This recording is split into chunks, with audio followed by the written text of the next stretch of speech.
And we're live. It is Sunday, July 5th, 2020, 5 o'clock p.m. The mystery guest is with us. It is David Priest. I will say more in introduction of David Priest momentarily. He's a spooky guy. He's the Chief Operating Officer of the Lawfare Institute, the organization that publishes Lawfare. He's a former CIA guy, and he knows more about the president's daily brief, about which he wrote a really excellent book than just about anybody else who talks about these things publicly, and most people who don't talk about them publicly. So we're going to have a conversation with him about the history of the president's daily brief, which is suddenly in the news these days. It's going to be a great conversation. But before we do that, I have an important public service announcement for you from our friends down under. I don't know how to describe this except just to show it to you. I think it's very important. And so here it is from our friends in Australia. These are unprecedented times. We know things are hard right now. You're stuck inside with nothing to do. You might be going out of your mind. Just wanting to do something. Anything. But now, more than ever. More than ever. More than ever. It's time to think about how your choices affect others. So please, please, Please, don't start a podcast. Just don't do it. Don't do it. You might feel like it's a productive use of your time right now. You've probably already got a USB mic and a spare room ready to go. And your mate Dave's got some interesting opinions. But we're here to tell you. He doesn't.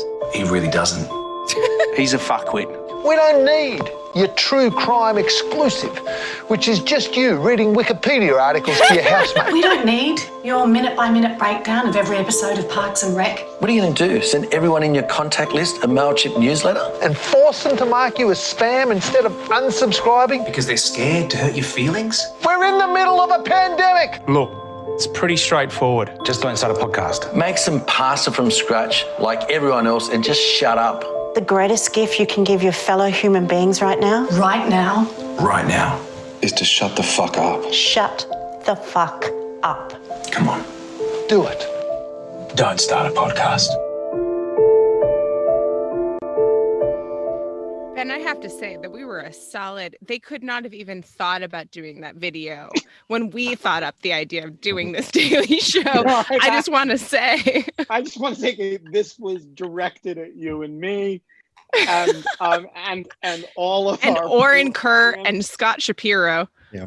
Yeah. Somehow you did get it and play it, and I haven't seen it yet, so it does seem like it was sent directly to you. No, it was, to be fair, it was sent to my friend Noah Ephron, who runs an Israeli podcast, by a friend of his in Australia. Whoa. And he put it on his podcast, being a person with a good sense of humor. And I found it there and it spoke to me. I don't know what to say. It's pretty amazing. You could just insert the only thing that didn't feel like it was speaking to us is if they really were speaking to us, Ben, like they would have said sourdough bread, mushroom cultivation, lamb prosciutto instead of speaking of not normal. We have not had a lamb prosciutto update in a long time. It is almost done. It's almost done. I'm going to expect tomorrow a lamb prosciutto video update, Kate. Do you want to know what my parents said when they saw my lamb prosciutto, which is beautiful, David, and is like been curing in my basement for like the last 6 weeks? They said, bring it to us now. No, it's covered. It's rolled in like toasted caraway seeds, and it's beautiful. And I like held it up for them, and they were like, "Those look like maggots."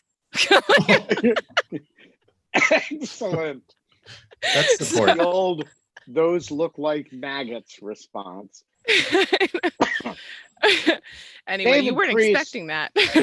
Now you welcome know. to the show. Oh, thank you. You do not look like maggots. Yet. And the little caraway seeds on your Yeah. pate Yeah. do not look anything like maggots. Yeah, give me an hour. We'll see how I grow. Yeah. All right.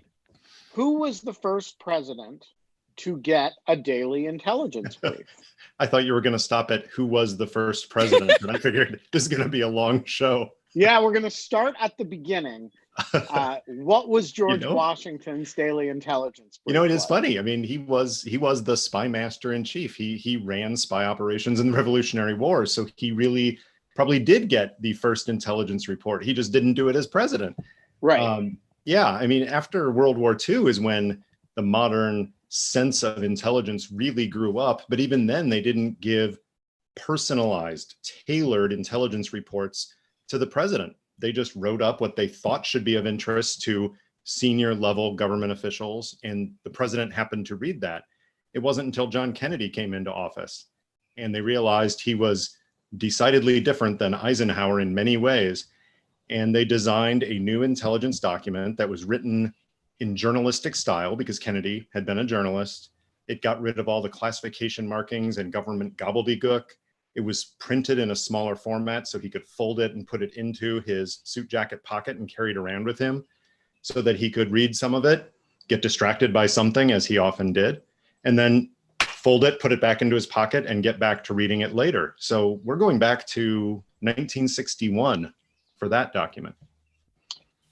And do we have the first one? Is it like in a museum somewhere? Oh, they're out there. Yeah. The interesting thing is I started researching and interviewing all these people who had seen the President's Daily Brief to write this book probably 10 years ago now.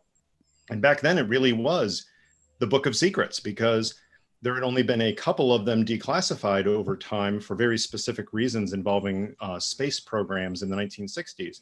But the rest of them were treated like the crown jewels. And right when my book was getting published, they decided that they would start declassifying PDBs on a 40-year basis. So the John Kennedy, they weren't called the President's Daily Brief yet. That didn't come till Lyndon Johnson, but the documents for Kennedy and for Johnson were all declassified with a few redactions, but amazing amount declassified. And you can see what John F. Kennedy was getting during everything from the Cuban Missile Crisis to the Bay of Pigs crisis, what Lyndon Johnson was getting through Vietnam. And then they released the Richard Nixon and Gerald Ford PDBs afterwards. We're due for Carter in a couple of years, but who knows if this president will continue the tradition of 40-year declassification because it is a presidential decision. Well, we can start with his taxes. Yeah, keep waiting. So you come to this from a very interesting background, which is you are not it's not a purely academic matter of interest to you, though you are a political scientist by training. You were part of the CIA's briefing operation. So before we get into the PDB specifically, let's talk about that operation, the operation that produces the PDB and goes around and briefs the senior officials on a day-to-day basis. You were the CIA briefer to John Ashcroft and then the Attorney General, and to Robert Mueller, then the director of the FBI. So tell us about that operation, that it basically produces a highly classified newspaper for the use only of a discrete number of senior policymakers. It does it every day. It's an incredible operation. Tell us about it. It's the weirdest newspaper in the world. Yeah, you've defined that perfectly. That's really how it feels. It is akin to a daily news operation because you will publish the PDB the next day. And it doesn't matter if DC gets hit by the worst snowstorm, because there have been some in the last few decades. The PDB will go out and it will get to the president and to those the president has designated to receive it. That has ebbed and flowed over time, but here's kind of how it's evolved. Not all presidents have received daily in-person briefings of the PDB. Many of them have simply chosen to read a copy that was delivered to them. But starting with George H.W. Bush, he started taking an in-person briefing every working day in Washington, and he insisted that the other handful of people who got it also did the same. And what was the rationale for that? Was that, well, his rationale was people like to think of George W. Bush as dumb, but my impression of it was that he had questions, like he was actually reading the written material and he had questions about it and wanted to engage over it. So what do you know about how the PDB became partly an oral product? Let me get to W. I was mentioning Bush 41 first. So his dad, so his dad instituted the practice where everyone who got the PDB had to have a CIA briefer there to deliver it to them and to talk to them about it if they so chose. That was because when he was serving as vice president in the Reagan White House, he saw copies of the PDB floating around, and he saw this very secret document with state secrets in it being treated cavalierly. And he told me that it really upset him, that he did not like that practice, which is why when he became president, he said, the CIA briefer will bring the president's daily brief with them. You will sit and read it in their presence, or you will sit and talk to them, everyone who gets it. And then you'll give it back to them and they take it back to CIA headquarters. That way there's no chance that this document is going to float around. Bill Clinton had a similar experience, though slightly different with his pattern. But then when Bush 43, George W. Bush came in, he adopted the practice of his father of having briefers go to all the principals who got the PDB, and then also started taking briefings everywhere in the world he went. He didn't just get the briefer in Washington, he also had people flying around with him wherever he was, including in Florida on September 11th. His PDB briefer was there with him at the school when he was informed about the attack. So the briefing team are a series of intelligence officers, used to be just CIA, but for the last 15 years, it's been managed by the Office of the Director of National Intelligence. So it's pulled from the entire intel community. And those briefers take this written document, which includes 6 to 12 articles based on things that have developed that secret intelligence gives some insight into. And they decide what to highlight. What is it that they have to make sure that their customers see? What additional information do they have from the expert analysts that didn't make it into the written page but would be really helpful? What questions can they answer about the sourcing behind it, the logic, the argumentation, the relation to other topics that have been in previous days' books, and then bring back questions for smart people to answer that I couldn't answer as a briefer. Most of this happens in the morning, by the way. The briefing life cycle is that the briefers, the president's briefer, the briefer for the attorney general, the FBI director, the rest, we all got in somewhere between 1 and 2 in the morning to preview this draft PDB for that day, to research the background intelligence, to talk to the analysts on the phone at 4 in the morning so that we could answer questions as much as possible in the briefing, and then go to see our customers. And usually, back then, most customers got their briefings between 6 and 8 o'clock in the morning, usually as their first item of business for the day. And then we'd give the briefing, come back to CIA headquarters. Any questions we had that we couldn't answer, we would put back into the system for the smart people to answer, and then rinse and repeat. The same process goes forward every day. And do you have the impression that that was, it's been a feature of the last few years? People say, well, Donald Trump doesn't really read the PDB, he just does the oral briefing. How big a departure, in your judgment, is that from the practice of past presidents? I mean, the PDB can be, you say, is anywhere from 6 to 12 articles. That's a pretty heavy reading load if those articles are substantial. It's not light reading. It's not light reading, that's for sure. And honestly, the readability is different than your average document. The idea is to pack as much meaning into every sentence as possible, which doesn't mean making long sentences. It means active verbs as a sacred rule. There is no passive voice. There are no passive verbs. It means sparingly using adverbs and adjectives even. trying to put in the exact meaning so that nothing can be misunderstood. Reading a PDB isn't easy. It's very dense with content. So how did presidents traditionally sort of had the written document as a reference, but basically since George H.W. Bush relied on the oral briefing, or is Trump exceptional in this regard? It's gone back and forth in the last 30 years. So the Bushes took briefings every day, and by briefings, I mean the oral sessions of talking to a briefer, but they also had the book in front of them and would read it. So normally they would read through an article and then look up, and the briefer would add something, or they would ask a question of the briefer and they would go forward. Clinton and Obama had a different policy for running the PDB. Typically, they received the written document, but they didn't take an in-person briefing every day. They would read it, and then they would talk about it with their national security advisor or others. Both of them, on average, a few times a week, 2 or 3 times a week, would see a briefer, but it wouldn't be on that day's PDB. It would be on the issues from the last day or two, or new issues that they would walk on during the briefing. Ironically, that's the practice Trump seems to have followed the most, given that he's inclined to do something that's reflexively opposite of what Obama did. His in-person briefing schedule is the closest to Obama than it is to any other president, because he takes 1, 2, occasionally 3 in-person intel briefings every week.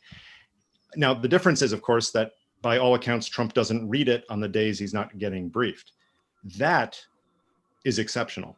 The only case that might be similar, and we can dive down into this if you want, was Richard Nixon, who's a real paradox when it comes to the PDB, because he loved foreign affairs, but he doesn't appear to have read the PDB every day, relying instead on talking to Henry Kissinger about its content.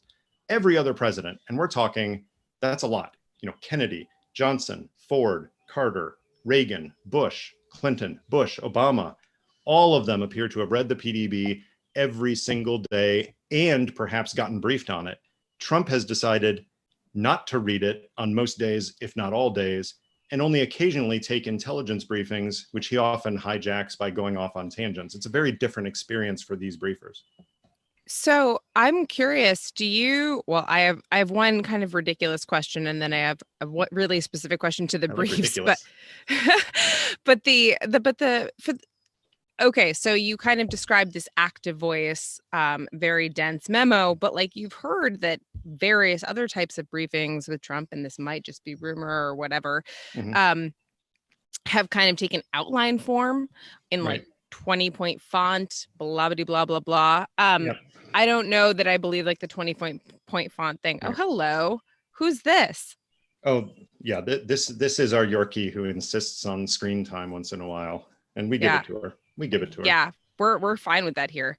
Yeah. Anyway, I was just gonna say that I'm just kind of curious, to what extent does the president have the control over the format that the briefing takes? Because you just discussed that with oral versus written, but the written format seems almost like the way that you describe it, it almost seems historical in nature. And so and for that matter, so might be the oral briefing might be kind of formal in nature, but I'm kind of curious as to what extent Trump has had control over this, and if he's had significant control, if it has any lasting effect. Was that your ridiculous question? Because that doesn't. No, that was ridiculous. My serious question. Okay, don't worry. Good. Yeah, that's absolutely solid.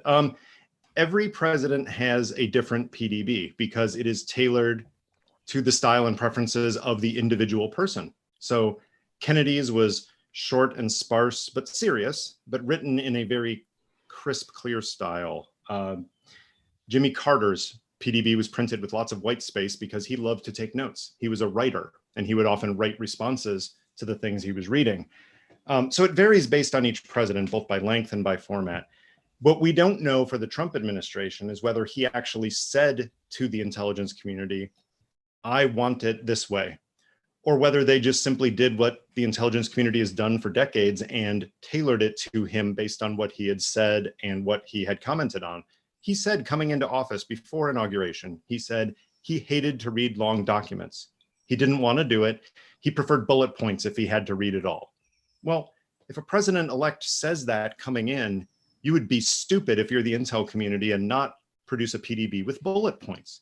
So I haven't seen the PDB in this administration, and maybe in 40 some years we will. But to me, it stands to reason that the PDB is much shorter. It's got bottom lines expressed in perhaps one sentence that used to take a whole page to develop. Maybe it's got more maps and graphics and pictures. I don't like the caricature of it as a cartoon or a crayon book now. I think that's a step too far. But even Mike Pompeo, when he was CIA director, said it is now full of what he called killer graphics. I assume he was metaphorical there, but definitely it's catering to the personality of the president. That is not lasting. That is for this man. Whoever's in the White House next will get a PDB who is tailored to their preferences. And if that president can interpret information best, receiving it through interpretive dance, you're going to have a PDB that's done by analysts singing and dancing. That's the way the PDB goes. So we have a skeptical question in the YouTube comments. How do you know Trump doesn't read the PDB? Right. My answer to that in the YouTube comments was, it's been reported by several reputable news outlets, and the president himself has never denied it. Right. What do we actually know about the president's consumption of the PDB, and how much of it is through people whispering to the press, and how much of it is Trump's own comments? What do we know about this, and how do we know it? We know, in terms of absolute certainty, we know almost nothing, because the president's habits reading the PDB are in a very controlled environment. This isn't something he's doing live in an interview on Fox News yet. It's possible. But we know from a couple of sources that it is likely that he doesn't read it regularly, if at all. Number one, his own words. He has talked about not liking to read things, about preferring oral briefings, and his schedule reflects that. Number two, we have plenty of reporting from reputable outlets, as you mentioned, but it's not them speculating. They are getting, if you look at the source lines of the articles in the last 3+ years, you are actually getting sources from people inside the White House. You're getting people who are in those briefings on occasion saying, yeah, he's not reading it. The oral briefings are it. We're not getting him to read the document. So we don't know for sure that he doesn't read it, but all signs point to no. All right, another question from the YouTube comments. How do you get to be, and actually I'm going to consolidate this with a question from John Bordeaux in the Q&A. How do you get to be the part of the PDB briefing team? Is it something you apply for? Is it like you're plucked from spooky school and assigned to this special unit? And John adds whether the briefers, even the CIA briefers, are trained as all source analysts, and should they be? And he acknowledges that he has a bias as somebody who's trained as an all source analyst.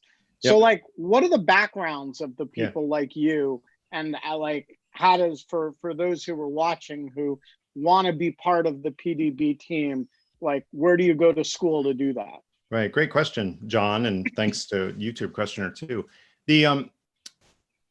There's no hard and fast rule for who becomes a PDB briefer, but historically it's been all source analysts. It's people who understand the analytic enterprise, because that's what you're giving to the president and the other customers. You're giving them finished intelligence. It's not a raw intelligence report from one source. It is the judgment of the experts in the intelligence community. And analysts generally do only a few things, and some of us may not have done those things well. You actually think about what's the situation in this country, and they're trying to hide something from us, and what information do we have to give some insight to customers. That involves a lot of critical thinking and acknowledging biases and all kinds of advanced analytic methods. Number two, you write. You communicate those thinkings in written products like the President's Daily Brief. And third, as an analyst, you brief. You brief a lot. You brief Congress, you brief almost every executive agency, you brief foreign government services and foreign government officials. You're sometimes briefing state, local, and tribal officials on some issues in the United States, for example, on terrorism. So you brief a lot. So it makes sense that the briefers would primarily be analysts. Now, they're not all analysts. I worked at a time when one of the best briefers we had was an operations officer, but she was allowed to become a briefer and did an outstanding job with it. The path to get there is generally not speaking skill. Obviously, that's not true, or I would have never become a briefer. What they told me when I was going for that job is they were looking for judgment. And I thought that was interesting because everybody who's getting a job has already been cleared and gone through psychological assessments and polygraphs anyway. But for the PDB job, they want to make sure they're not going to get somebody who goes in that room with the president or with the attorney general or with the secretary of defense and decides to take it on their own initiative and say, hey, look, Mr. President, I know that the analysts are saying this, but guess what? You and I both know that's not true. And here's what I think. And you should probably go ahead and do that airstrike right now. They don't want that. That's not the job of the briefer. The job of the briefer is to communicate the assessment, right? So what if the person asks, like, you brief somebody over a long period of time and they come to trust you. You briefed Mueller, I believe, every day for a year or something like that. Well, Mueller comes to trust you. And one day he says to you, David, I know it's out of your lane, but what do you think? Should we take down this cell now or should we wait? Yeah, it's funny, Dave. It was never phrased to me in that way. It was never phrased as, I know this is out of your lane, but I'm going to try to get you to compromise your ethics. You say, I am but a vessel. And then you just it was never phrased that way. But guess what? It happens. But it must happen, right? Yeah, and this isn't bragging, this is just a nature of scheduling. I had more FaceTime with the Attorney General and the FBI director than most assistant directors at the FBI did. And it was preserved time when I knew I had him in that room. And yeah, by the end of that year, there were many times when one or both of them would ask me, so what do we do about this? Or, so how should I think about this? And what's the CIA ethos or the DNI ethos in that situation? Is it you reflect the consensus view? Or is it you, if asked, you get to say what you think? No. It's definitely not the last one.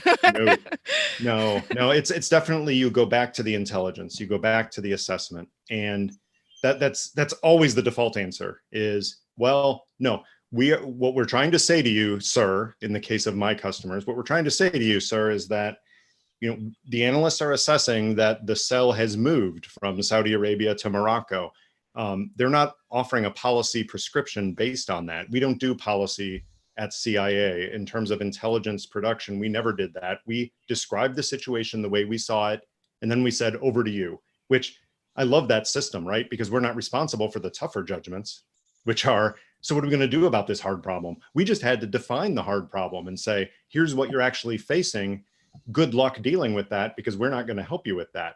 Now, there is an exception, and that's with the President of the United States, because there have been several briefers in the course of history who were briefing the president, and the president almost came to see them as advisors, not hardcore policy advisors, but people they could trust because they were giving them the straight story, regardless of what the policy was. And all presidents have too few of that. There's a tendency for people to become yes men and women in the Oval Office. So they would have the PDB briefer there, and they would look at the PDB briefer and say, okay, so that's what you're saying about Iran. All right, I got it. So what do we do about it? And in my experience, both, having interviewed all the living presidents and vice presidents for this book, knowing a lot of the PDB briefers personally, the first response has always been, Mr. President, I can't do that. I'm describing the intelligence. In at least one case, I know that a president looked at the briefer and said, yeah, I'm the president. Basically saying, don't fool yourself. I'm not going to make policy based only on what you say, but I respect you enough that I want your opinion. So who's right in that situation? Yeah. And if you say the briefer, I'm going to argue the president's side of that, which I think may be the right answer. What do you think the answer to that is? If you're that briefer, if the president wants your opinion. If the president asks you your opinion, you do the ethical thing first and say, well, sir, you realize that's not my place in the system. That's not my spoke in the wheel for you. But if he looks back at you and says, but I want your opinion, you know what? There's nothing illegal about that. As long as he is aware that that is not a policy window, he just wants someone else's opinion, you give it to him. The president of the United States has the authority to tell an intelligence officer to offer her opinion. That's fine. I agree. I That's agree fine. with that because I think it's different when you're a CIA or briefing staff official embedded in FBI or justice to brief the attorney general or the FBI director. You don't work for them. You work for your agency. That's and you're there representing your agency and conveying your agency's position to the FBI director. And in that situation, your opinion doesn't matter. But when you're in the Oval Office briefing the president, you are subordinate to the president because the agency you work for works for the president. There's not you're representing your agency. You're staff of the president in that situation. If the president wants your opinion, I think he gets it. Yeah, I think you've framed that exactly the way I thought of it at the time, although I can't trace my own thought process 20 years later. But I framed it as I am working for the Central Intelligence Agency. My job there is to get this information to these customers. And normally it was the Attorney General and the FBI Director. I also went to the White House and did brief Condoleezza Rice and her deputy, Steve Hadley, a few times as a substitute briefer. My job was to communicate that intelligence. But part of that job is to make sure that those senior officials have what they need from intelligence to do their job. That, if they needed it, could be explaining to them things that were not in the core intelligence, but help them put that into context, help them translate that into action. I never said to the Attorney General, you need to go arrest this terrorist. Those words never came out of my mouth. But there were several briefings where we briefed on something that had a lot of uncertainty attached to it. And I saw a press conference later in the day, and I saw my words coming out of the Attorney General's mouth as he announced some action, because the intelligence was clear enough and he was using it to help him make that decision. That is a lot of responsibility. And that's why I said earlier, I think they were choosing people based on their judgment, not based on eloquence or some kind of ability to speak forcefully. That's not really what briefing is. It's about that relationship of trust and not abusing it. So we have another skeptical question from our skeptical questioner in our YouTube chat, who wants to know about the degree of separation between the briefers and the compilation of the PDB itself, as in who selects the information that goes into that piece of that newspaper every day to begin with, because that is, as this person writes, someone is selecting the information, and therefore the PDB is subject to the discretion of the compilers. So who is that? The same staff, a different staff? And how do we protect against the preparation of the PDB being a source of biased information going to the president and these other people who receive this intelligence product? Ben, that is a really insightful question. And when I wrote the book about the PDB years ago, and I went on a speaking tour and was at universities and presidential libraries, and I never got that question. And that actually identifies a key issue, because it has changed over time. Back in the Bush 41 administration, the PDB briefer himself was the senior editor of the PDB. So he would stay in the afternoon and evening. I don't know what he did to sleep, because he would stay late. He would decide what goes into the PDB, and then he would come back in the wee hours of the morning to get ready to deliver it. And he did essentially control what went to the president. There were many other inputs and opinions, but one person was responsible for that. That has not been true since. There is a separate editing staff that decides what should go to the president, and they use many inputs, including the president's schedule, including inputs from senior policymakers who know what the president needs, but also their own judgment as to what should the president hear about. As a briefer, you come in the morning, And it's somewhat of a mystery to you. There were some days when I came in and I opened up the draft PDB and I looked at it and I said, I had no idea that was coming. Now I'm going to have to get smart on this particular special access program or this particular wedge of intelligence that I didn't know yet. Most of the time when that happened, those were great moments. That's when you realized as a taxpayer, okay, I see why billions of dollars of intelligence are paid every year, because we're delivering something to the president that's just truly amazing. Unfortunately, those were balanced by days when I came in at 2 a.m, dreary-eyed. I'd open up the draft book and I'd look at it and I'd say, that's it? Yeah, we're spending tens of billions of dollars on intelligence every year, and we're giving the president this because it's not that insightful, and we don't have that much raw intelligence that feeds into really sophisticated assessments. Thankfully, the former dominated over the latter. There were a few days of the latter, but we didn't know as briefers what the editing team was going to have in the book the next day, with some exceptions. Sometimes we would help analysts or editors get a piece above that bar, to get a piece worthy of going to the president and other customers, because it wasn't quite there yet. So sometimes we would have meetings with officers to help them develop the story and phrase it in a way, not to change their opinions, but to phrase it in a way to make clear the implications for the president and those around him.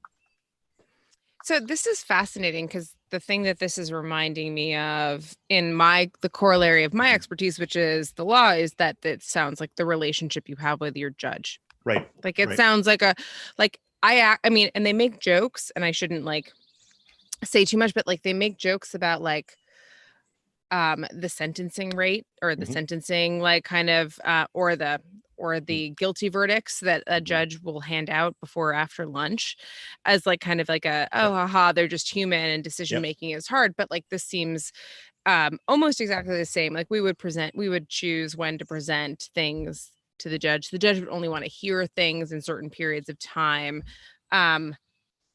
There were different types of moments. If there was, I mean, it's a little different with the daily briefing, but like there were specific moments when you would present something that you really thought the judge is going to like maybe not consider. If you present, like he'll just rubber stamp it if you present it like in one way, but if you really want him to stop and think about it. And so I actually think that there's let me stop you. Were you aware of that at the time? Was that something you were was conscious deeply of aware and you of were that. manipulating? Yes. Yeah. I don't like, and I think that like, so that actually like you're not like manipulating in any type of like, I was also not manipulating. I'd take moments to actually be aware of it, specifically to not do like, does that make sense? It's like hold triple yourself level. back. Right. Yes, exactly. Like you're like, no, like I'm gonna not now. He's like in a great mood and then like, blah, blah, let him do that. And like, I will bring, there's certain things. But like what that is a deeply human part of being in the judicial branch, and it's a deeply human part of being in intelligence or with the exec or like next to the executive. And I think that I'm just kind of curious, because it's like I'm not actually like the historiography of how a brief gets written seems very obvious to me. Like, of course, like the tone and everything else and the word choice and everything is like you can't sterilize that type of thing. Right. But it does seem like you would get very like, actually when Ben asked the question before about like how the president briefings got briefed and how they developed a relationship, and if over time you'd ask, I thought you were going to say that they swap them out all the time, because I do think that that's why you swap, that there's a certain amount of that's true with clerks. That's also true. And that you right. Yep. So like, was there a rule about how often you swapped out briefers? Not a hard and fast rule, but and by the way, I'm not letting you off of your ridiculous question. We are coming back to that. No, I've got it. Typically most briefers would serve for a year. I think I quoted George Tenet in my book saying that he felt like briefers in more than a year, not necessarily clientitis, not necessarily going and politicizing for their customer, but burning out. Because it is a very intense schedule and you lose a lot of your normal rhythms of life when you're a briefer. There is no hard and fast rule. There was one briefer I was aware of who served for several years in the role. But there is a bit of a disdain for that. Not only because you should have opportunities for more officers to have this tip of the spear moment. If you're working among many, many others doing analysis in the intelligence community, you have the opportunity to deliver that to a senior policy customer. I mean, that is where the rubber meets the road. That is why we do intelligence. So there is this whole vibe of making sure other people have that opportunity and mentoring others to do it. But there is also the idea that you don't want to get too comfortable with that customer. You don't want to be in a position, and this did happen with someone I knew, you don't want to be in a position where the customer is inviting you over to social gatherings and you have a senior official of the US government who is making the GS-14 briefer, someone who hangs out with them at cookouts on weekends. That's not the relationship. It's supposed to be a truth to power relationship, not a buddy-buddy friendly thing. So the rotational thing is definitely, that's why I only did it for a little over a year. And then I went back to be a manager in the regular CIA bureaucracy. That's awesome. Yeah, thank you. Yeah. All right, we have a question from Jack Sullivan, who prefers that I read it. He writes that you mentioned briefing tribes in passing. As someone who lives in New Mexico and has done work for and interacted with tribal governments, I'm curious how briefing of tribal governments works. Are there people with security clearances who can get that kind of information? Or do you need to make some other arrangements or accommodations? Yeah, sure. I didn't get to do it myself, but in the atmosphere after 9/11, things in the intelligence community definitely changed. Before 9/11, it was very much a Washington phenomenon. It was very much almost an elite feeling of all intelligence relations must be in Washington or to senior military commanders and ambassadors overseas. After 9/11, it changed because people realized it was New York City that was going to be the target of a big terrorist attack, or it was customs officials on the border who were going to stop the next attack much more than the president of the United States would personally do.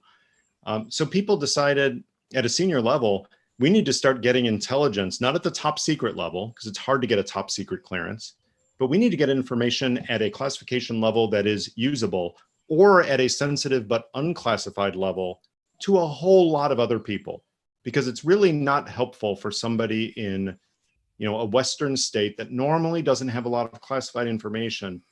It's not really helpful to have a generic terrorist warning that says, watch out for Al-Qaeda. What does that mean?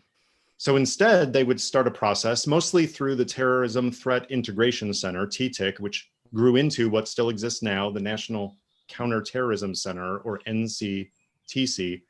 Along with Homeland Security, NCTC will brief state officials, local officials, and tribal officials on anything that is Homeland Security related that relates to their jurisdiction. That may not be at the highest classification level, but it sure gives them intelligence insights that they didn't have when no one else from Washington was ever visiting them.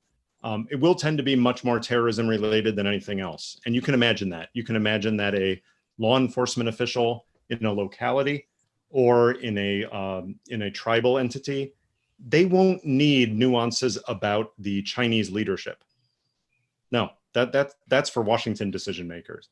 But you can sure bet that those officials will want what they can get from Washington analysts on, okay, what do I need to be looking for if you're telling me that money laundering is going to be happening in my jurisdiction that is going to aid terrorists? What are the signs that I can look for? And so the push was definitely to get information at the lowest possible classification to those officials nationwide. If the Lisa Page puppet were here, she would say, although these days there's a lot more election protection as well as terrorism, right? Yeah. Yeah. What we still don't know, and I think it's shameful, is we still don't know the extent to which the intelligence community is being allowed to brief state and local election officials on election interference.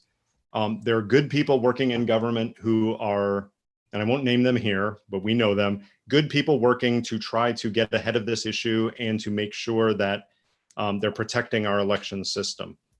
To what extent they are being held back from doing that in all jurisdictions, either at the federal level or at the state level, we don't know. I think that's one of the biggest underreported stories going into this next election, is exactly how much information are responsible officials getting about how to preserve the election system and its integrity. Fair point. John Bordeaux, the floor is yours. Thank you. You mentioned the president asking the opinion, and then after going to the ethical barriers, you certainly engage in the conversation. Mm-hmm. I know the IC has got a publish or perish culture to a large degree, but I've been on a soapbox for about 20 years that the intelligence community and decision makers, the conversation is the actual product. And I don't know if you agree with that or not, but the question really is, the questions that happen or the conversations that happen among POTUS and the briefer and other principals, do those conversations come back to the agency for shared situational awareness and consideration?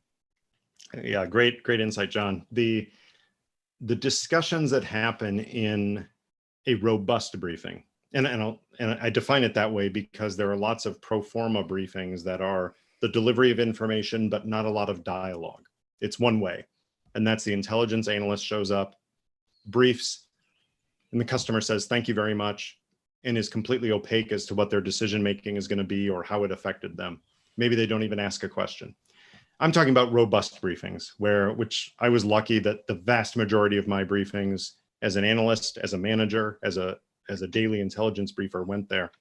And in those cases, you do have an ethical line to draw, which is, do the customers' questions, we always refer to them as customers because we're in the customer service business when it comes to intelligence, do the customers' questions, do they reveal something about their policy process that if that got out widely would actually be detrimental?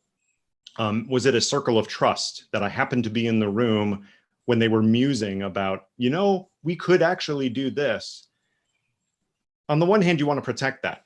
You don't want to expose what you've learned about the decision making and therefore make it less effective. On the other hand, you as a briefer have to decide, what is it that will help that customer?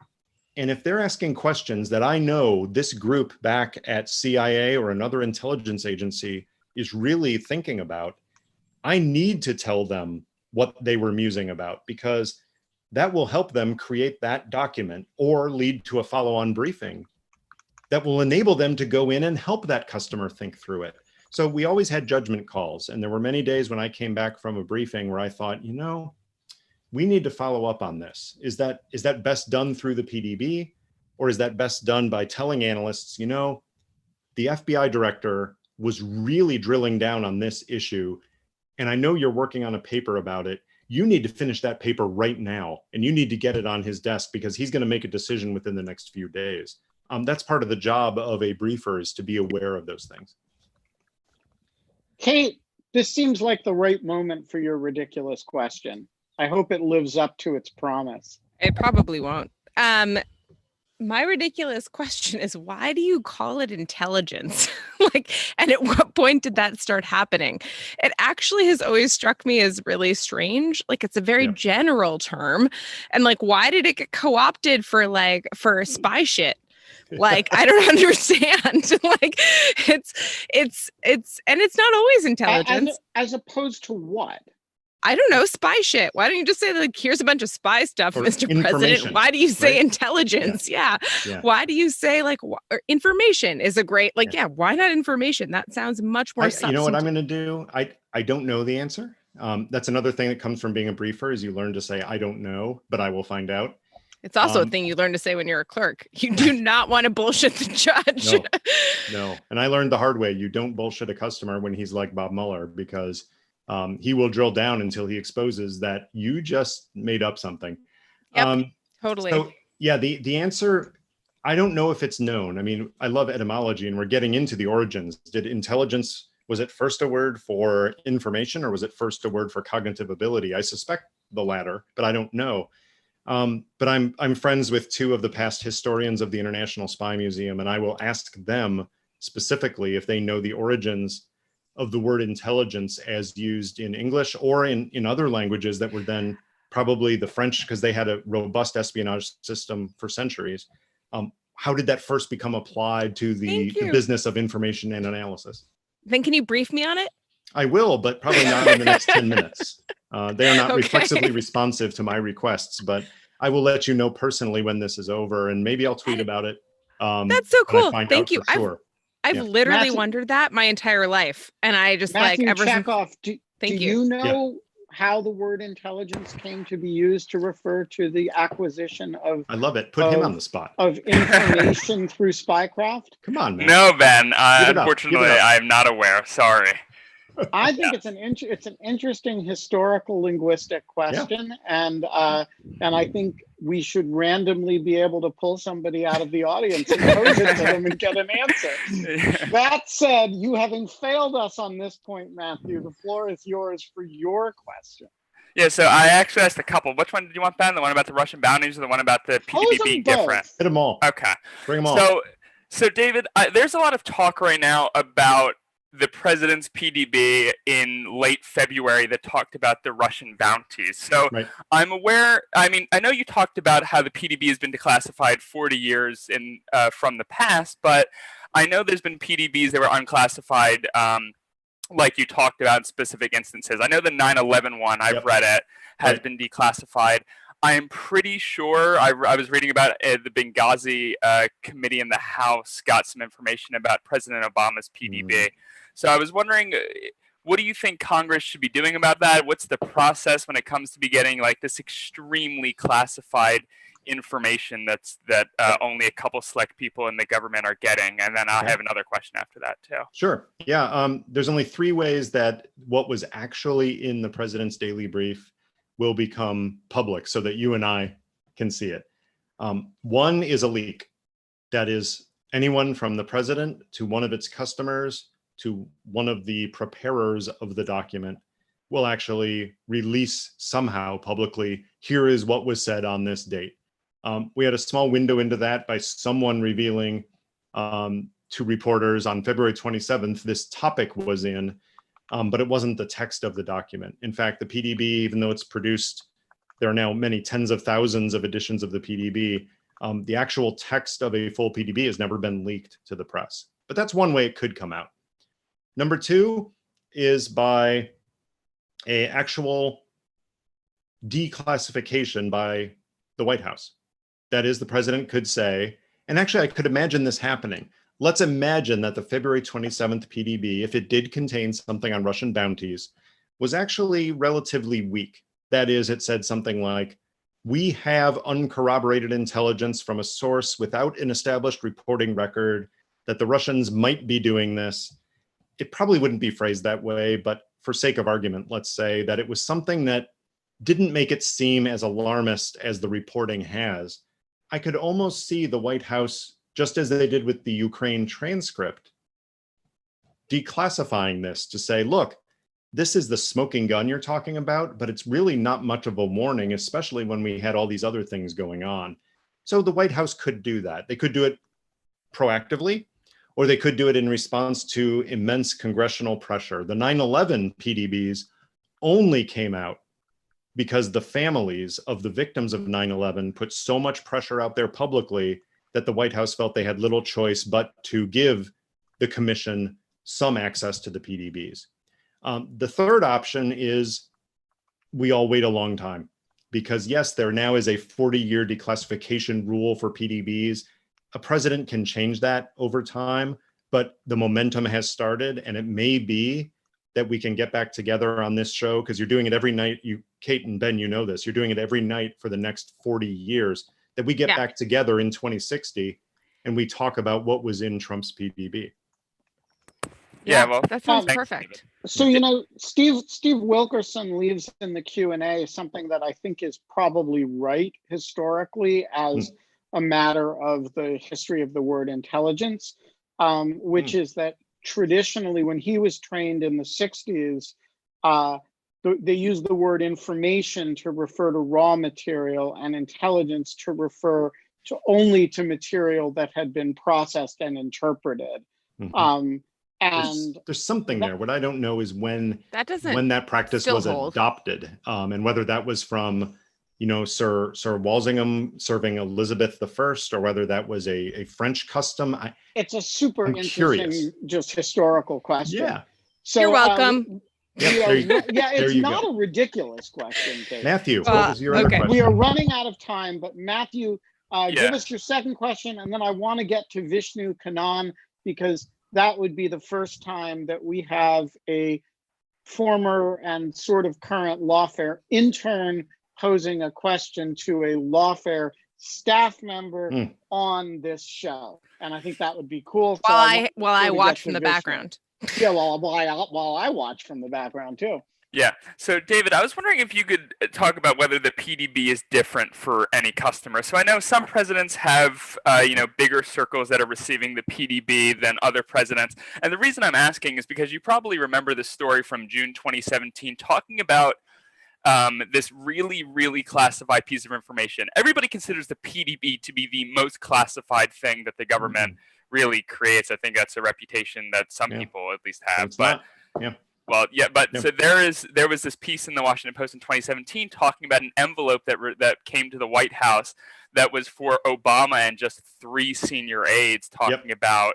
I think it was talking about Putin, and it was a source directly close to the Kremlin about Russian interference. So I was wondering, is there some stuff that's really that's in the PDB that's like the president's eyes only, that's different than what the AG is getting, different than what somebody else is getting? Sure, I'll keep this brief so we can get to you, Vishnu. But the PDB is the most highly classified daily delivery product to the president and other senior customers. Absolutely. But there is information that is too sensitive for the PDB. It happened when I was briefing. It's happened probably in every administration, where people will go to the president and say, Mr. President, you need to know this. There was one case in the Carter administration where the CIA director went to Carter and kicked the national security advisor out of the room and said, I'm going to tell you this about one of our sources. You're the president. You can decide whether you want to tell the national security advisor later, but I'm not telling him. That's the extreme. It's rare, but it does happen that the PDB is seen as, distributed too widely for particularly sensitive intelligence. Yeah. Vishnu, go for it. All right. Ben muted himself. David, thank you, Ben, for indulging my question. So you described, David, the kind of ethical line that intelligence officers walk when they're briefing. So you want to avoid giving policy advice, stick to presenting the intelligence as analysts have described it and analyzed it. So I wondered, to what extent does that apply at the director level? Because we get a lot of these, when directors leave, they write memoirs and they describe all of these, they were in these meetings with the president and they're talking very openly about, there is X threat, how do we address it? And I wondered, how strictly do they adhere to those lines when they're in these kind of free-flowing conversations about these issues? Yeah, it's different. It's different for a director of central intelligence for most of modern intelligence history, and then the director of national intelligence now. The DNI and the CIA director are appointees, and the DNI by law is the president's senior intelligence advisor. So that is not just the job of relaying the analysis. That is also the job of, I want to know what you think. That may have made a lot more sense before the current DNI, but past DNIs had decades of intelligence and military and diplomatic experience that you can imagine a president saying, okay, I get that that's what the experts are saying, but Mr. DNI or Madam CIA Director, I want your opinion. You're my advisor. What do you think about this? And directors have done that. Directors have offered sometimes cover memos to the PDB saying, here's what the analysts say, but I see it slightly differently. But most directors don't override the analysis. They allow the experts to put their view to the president, and then they go ahead and offer their opinions as well. They are also more free to communicate after they've left their jobs because they're a senior appointee, but they still have to go through the publication review process. And if you don't believe that, I'll hook you up with Mike Hayden, and you can talk to him about what he went through to get his 2 books published and the extent to which he had to make sure he was not revealing anything he shouldn't. Because he hadn't met John Bolton yet, and if he had just, he would have just seen the forward. Example of how a real American does it, he would have been fine. Brent Fuller, you get the last question. Welcome to In Lieu of Fun. Well, thank you. I'm honored. I've got a question about certainty and sort of how it gets factored into how it gets briefed, how it gets written, and then even like how it gets decided what gets put into it. Right.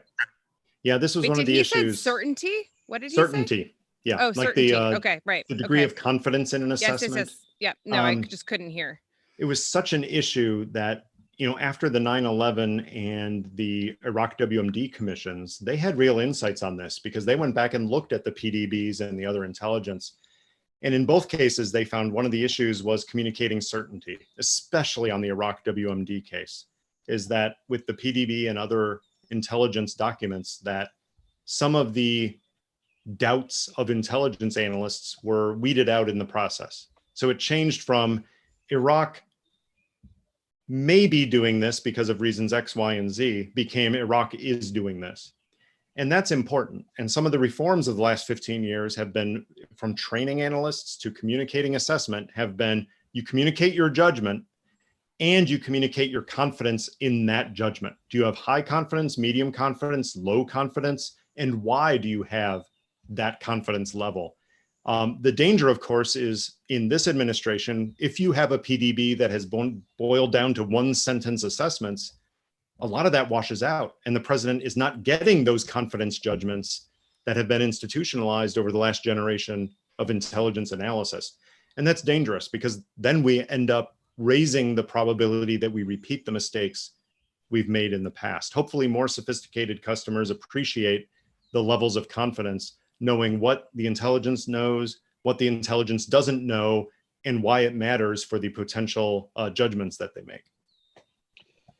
David Priest, thank you so much for joining us. It's been a pleasure chatting, and we will. I will see you at 9:30 a.m. tomorrow for our Monday editorial meeting. Absolutely, David. Thank you so much. I expect a briefing. And you will get one, and I will communicate the assessments of the experts. I like things in revisit bullet my points. briefing role for you. When you have an answer to this question, we will have you back to give a briefing in briefing form. I can do that, and it will bore everyone watching, but I will do that. There's a reason why intelligence briefings aren't an hour long in most cases. There's a reason why the PDB briefings tended to be 20 or 30 minutes. I love this. That would actually be super fun. I would love it. I don't know. If you want to have fun with it, it would be great. Super I fun. would love that. I'll give it a go. All right, Kate, we got to quickly plan the show for this week. So Supreme Court, 5 decisions left. Yep. They're coming down. Larry Lessig. I'm like such an idiot. I completely forgot that he's been like all over the Electoral College decision that's coming down on voting rights.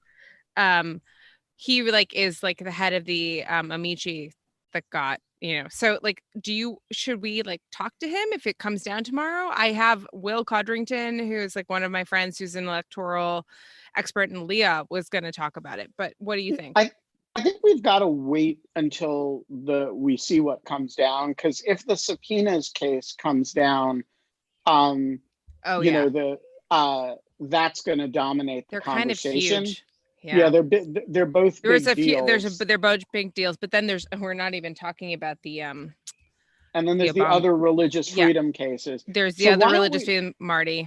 Yeah. Okay. Sorry. So why don't we just keep Monday open, see what comes down, and then eventually the term is going to be over, and we should do a kind of roundup of the term.